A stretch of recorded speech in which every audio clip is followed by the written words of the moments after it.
Hi there. My name is Doreen Mary Bray. I welcome you. I wish to speak to you about energetic anatomy.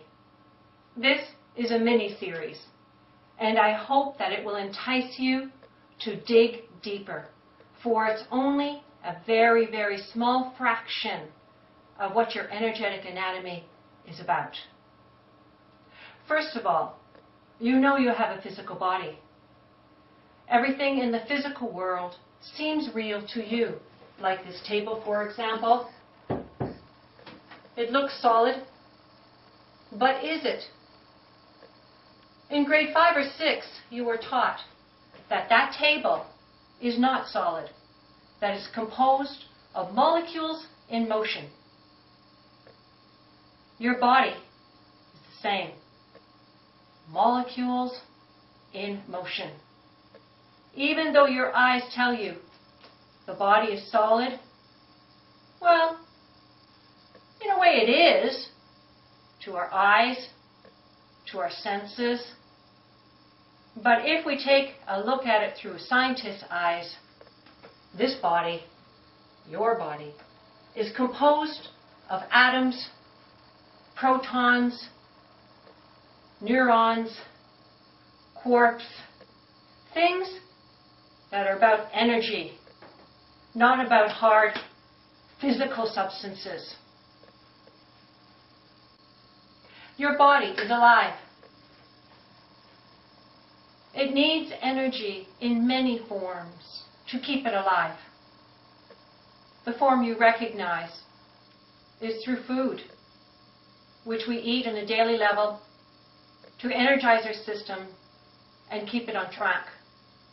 Hopefully, you're eating the right foods, which we will talk about a little later in this program. But first, I'd like to address your energetic anatomy. I'd like to tell you about chakras. You've probably heard this word. It's been around for thousands and thousands of years. And now in North America, it's becoming a normal conversation piece. How are your chakras today? So you ask me, what are my chakras? Well, you have 7 major chakras in your body.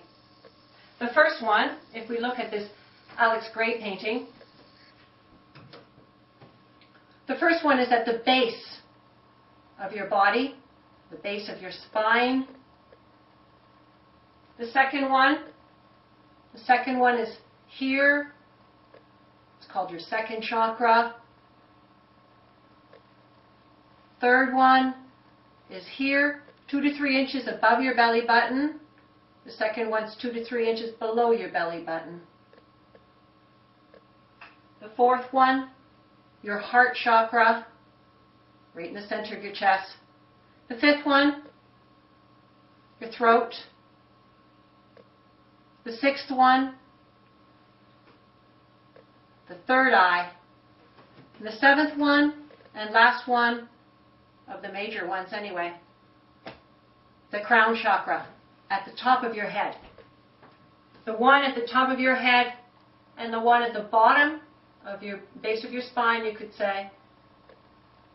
One works upward to bring in universal energy, God force, your higher self energy. The one at your base to connect you to earth, to ground you. The other chakras, this one, this one, this one, and this one, sorry, the 5 of them, have one in the front of your body and one in the back of the body. One in the front, one in the back, one in the front here, one in the back, one in the front here, one in the back. And the third eye also has one in the back of your head. The crown, there's only one, and if it has a companion at all, it would be the root chakra. So let me tell you a little bit about these chakras and how they work. your chakras spin clockwise. So, in other words, if I had a pendulum and I was pointing it at you, my pendulum would have to go clockwise, like this.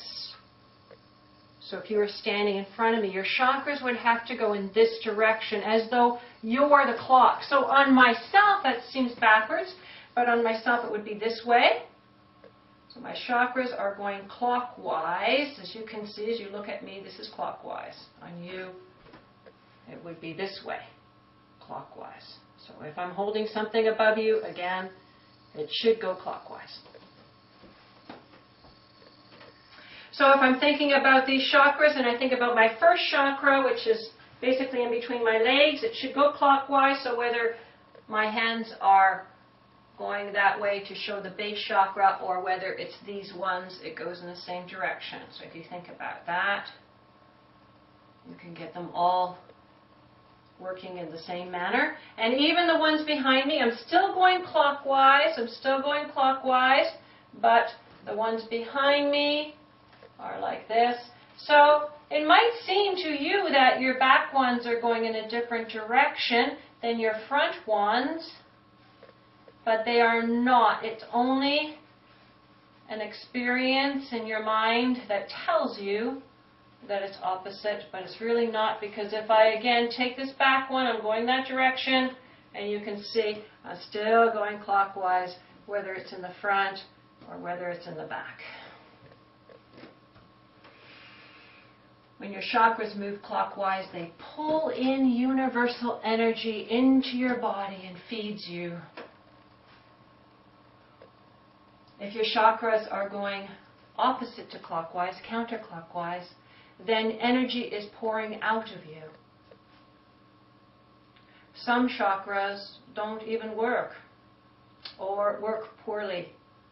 This could be from radiation treatment, car accident, damage during birthing processes. So many things can go wrong with the chakras. Something else I'd like to tell you about chakras. If you were a Chinese doctor, an acupuncturist, those meridians that you follow in the body, meridians, maybe in this Alex Gray painting you can see that there are meridians, lines going up through the body. And when an acupuncturist works on you, they put a needle in those meridians on some of these points, and maybe you can see there's little dots on these lines. The needle is inserted right in there because those are little mini chakras. Here you have your big chakras. Well, on these energy channels, which are called meridians, you have little chakras.